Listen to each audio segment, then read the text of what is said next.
नमस्कार दोस्तों। आज की क्लास में हम लोग फिल्ट्रेशन थ्योरी या निस्पंदन सिद्धांत या छनन का सिद्धांत पढ़ेंगे, जो कि डीएलएड और बीएलएड के एग्ज़ाम्स के लिए बहुत ही इम्पॉर्टेंट है। तो क्लास शुरू करते हैं। अंग्रेजी में जो फिल्ट्रेशन शब्द का अर्थ निस्पंदन या छनने की क्रिया है। मतलब जो ये फिल्ट्रेशन शब्द है वो एक इंग्लिश वर्ड है। उसका क्या अर्थ है? तो उसका अर्थ है निस्पंदन या छनने की क्रिया। आइए अब हम जो फिल्ट्रेशन थ्योरी कैसे आई है, किन कारणों से आई है और कौन लाया है, इसका हम लोग पहले बैकग्राउंड जान लेते हैं। तो ब्रिटिश ईस्ट इंडिया कंपनी एक व्यापारिक कंपनी थी जिसका उद्देश्य अधिक से अधिक लाभ कमाना था। परिणामतः वह भारतीय शिक्षा पर बहुत कम धन व्यय करना चाहती थी।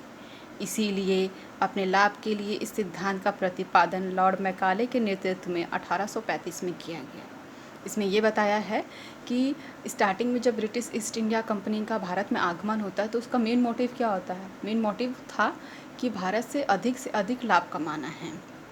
लेकिन जैसे जैसे वो भारत में अपना शासन स्थापित करने लगती है, भारत को पूर्णतः चूस लेना चाहती है, उससे जितना अधिकांश लाभ उठा लेना चाहती है। तो इसके उद्देश्य से उसने क्या किया कि लाभ कमाने के उद्देश्य से उसने भारतीय शिक्षा की भी अनदेखी की और इस सिद्धांत का प्रतिपादन किया। और कब हुआ? तो लॉर्ड मैकाले के नेतृत्व में 1835 में होता है। ठीक है, आगे बढ़ते हैं। इस विषय में जो ऑकलैंड है उसके क्या विचार हैं? तो ऑकलैंड कहते हैं कि समाज के उच्च वर्ग में उच्च शिक्षा का प्रसार करना चाहिए, जिनके पास अध्ययन के लिए समय और जिनकी संस्कृति जनता में छन छन कर पहुँचेगी। मतलब इसमें उनका यह विचार है, जैसे वो बताना चाह रहे हैं कि जो हमें शिक्षा है समाज के उच्च वर्ग को ही देना चाहिए, जिनके पास अध्ययन के लिए समय है। और जो जैसे कि फॉर एग्ज़ाम्पल अगर देखें तो जैसे हमारे समाज में ये एक उच्च वर्ग है, ठीक है, और ये हमारा निम्न वर्ग है, ठीक है। तो उनका कहना है कि जो ये उच्च वर्ग है इसी को शिक्षा हमें देनी है, इससे जो शिक्षा का ट्रांसफ़र निम्न वर्ग में होगा, ठीक है। इसी विषय में ऑकलैंड कहते हैं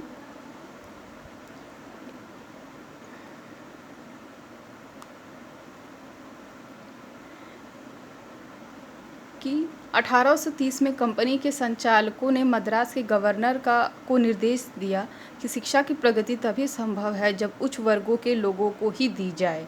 इसमें भी उन्होंने यही बताया कि जो मद्रास के जो संचालक थे यानी जो डायरेक्टर थे, उन्होंने गवर्नर्स को ये निर्देश दिया कि जो शिक्षा का प्रगति हम तभी कर सकते हैं जब हम समाज के उच्च वर्ग के लोगों को ही शिक्षित करें, ठीक है।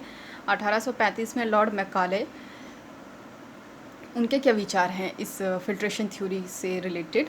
तो सरकार को उच्च वर्गों में उच्च शिक्षा का प्रसार करना चाहिए, उच्च वर्ग से निम्न वर्ग तक स्वयं ही छन छन कर पहुँच जाएगा, ठीक है। तो आज की क्लास हमारी यहीं पे समाप्त होती है, जो फिल्ट्रेशन थ्योरी है। अब मेरा फिल्ट्रेशन थ्योरी से रिलेटेड कुछ क्वेश्चंस हैं आप सभी के लिए, उसके आंसर आप कमेंट बॉक्स में देंगे। तो सबसे पहले जो फिल्ट्रेशन थ्योरी है वो कब आती है, उसका कब आगमन होता है? क्वेश्चन फर्स्ट था। क्वेश्चन सेकंड था कि जो फिल्ट्रेशन जो थ्योरी है उसको किसने प्रतिस्थापित किया, यानी किसके द्वारा लाया गया, ठीक है। तो नमस्ते दोस्तों, आज की क्लास यहीं पे हम समाप्त करते हैं।